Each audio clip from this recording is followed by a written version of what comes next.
Assalamualaikum warahmatullahi wabarakatuh. Nama saya Zikri Adi Nugraha dari kelas IE 20C5.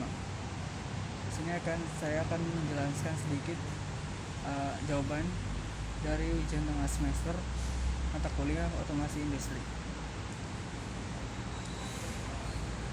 Nomor 1, apa yang dimaksud dengan otomasi industri?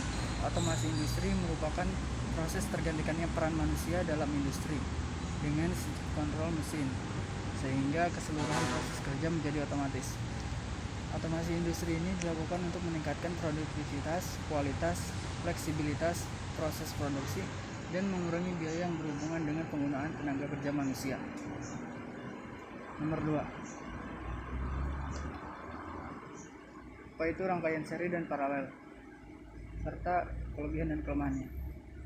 Rangkaian seri merupakan rangkaian listrik yang terdiri dari dua atau lebih beban listrik yang dihubungkan ke sumber listrik melalui suatu rangkaian. Kelebihannya butuh kabel yang lebih pendek dan biayanya pun lebih murah.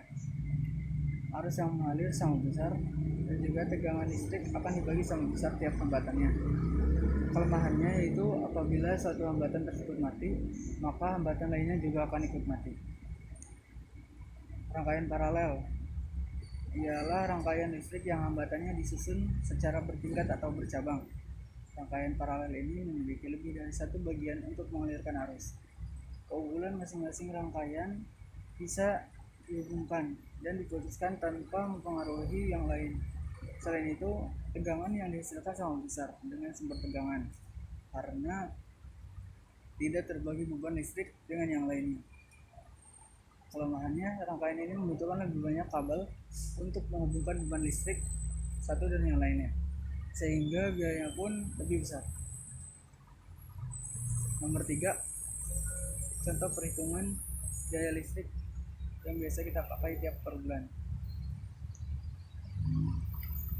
Contohnya itu sebuah kontrakan memakai listrik golongan 900 volt ampere dengan biaya 1.325 per kilometer per kilowatt hour. Penggunaan listrik kontrakan yaitu 2 buah lampu daya watt 7 watt, dispenser 35 watt, kipas angin 25 watt, LED TV 50 watt. Biasanya dipakai selama 10 jam dalam sehari. Rumus dasarnya yaitu P sama dengan W dikali E kali I. Estimasi daya pemakaian barang elektronik, 2 lampu dikali 7 watt kali 10 watt sama dengan 10 watt. Dispenser 35 watt dikali 10 jam 350 watt. Kipas angin 25 watt dikali 10 jam 250 watt. LED TV 50 watt dikali 10 jam 500 watt. Dalam sehari kita jumlahkan, total ada 1240 watt hour yang digunakan, atau jika kita konversi ke kilowatt sama dengan 1,24 kilowatt hour.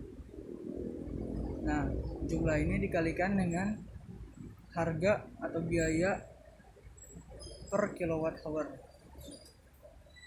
1325 dikali 1,24 kilowatt hour sama dengan 1643 watt hour. Itu dalam sehari. Meski dalam sebulan kita kalikan 30, hasilnya 49.290. Dan jika setahun kita akan mengeluarkan biaya sebanyak 591.480. Nomor 4,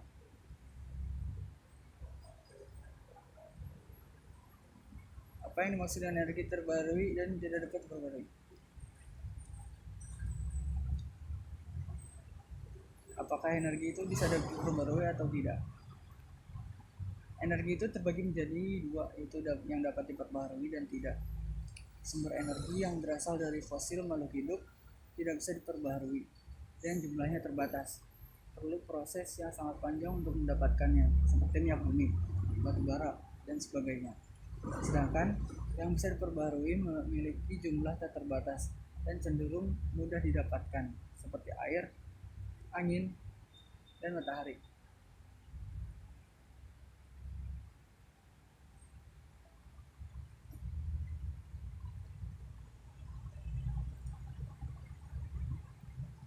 Kebanyakan energi yang sekarang kita pakai ini berasal dari fosil, sehingga dapat disimpulkan energi yang sering kita pakai ini tidak dapat diperbaharui karena jumlahnya terbatas dan suatu saat akan habis.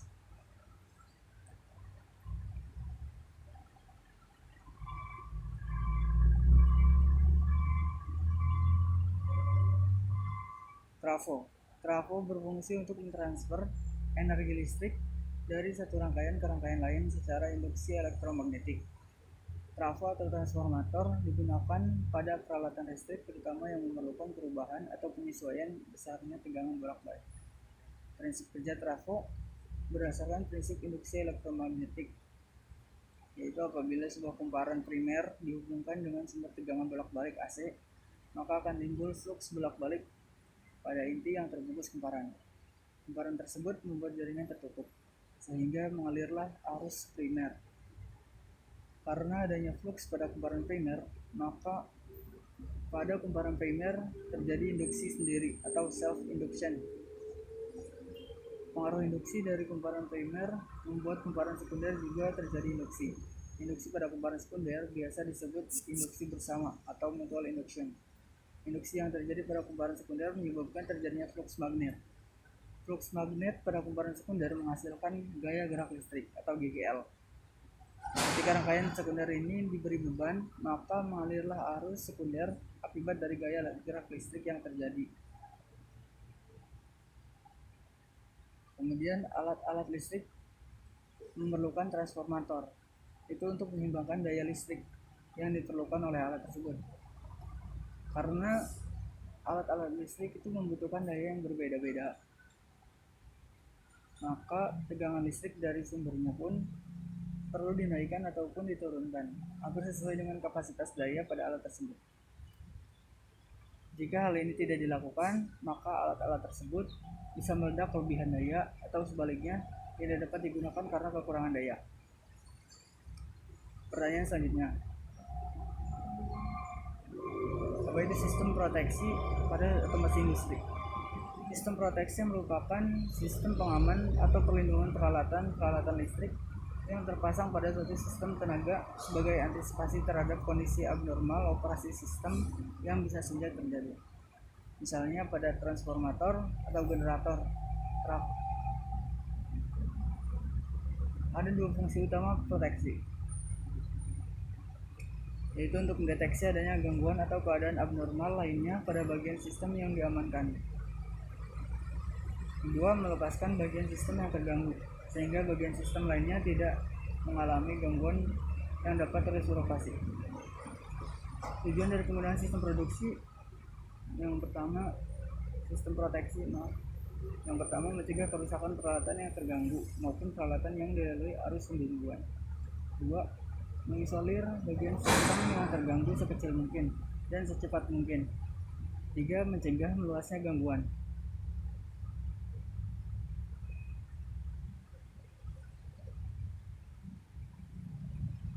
Pertanyaan selanjutnya itu resistor.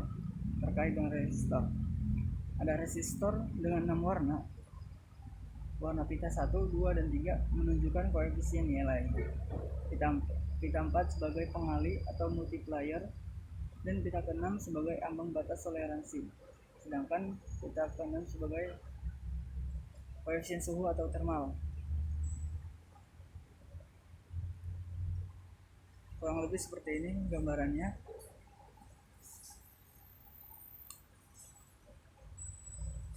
Pita 1,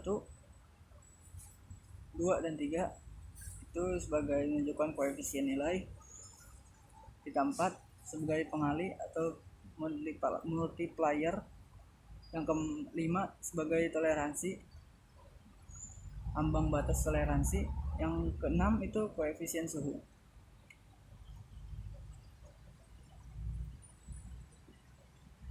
Sekian yang dapat saya sampaikan, kurang lebihnya mohon maaf. Dan mohon maaf, ini saya menggunakan handphone untuk merekam karena di laptopnya lagi error. Mohon maaf. Sekian. Assalamualaikum warahmatullahi wabarakatuh.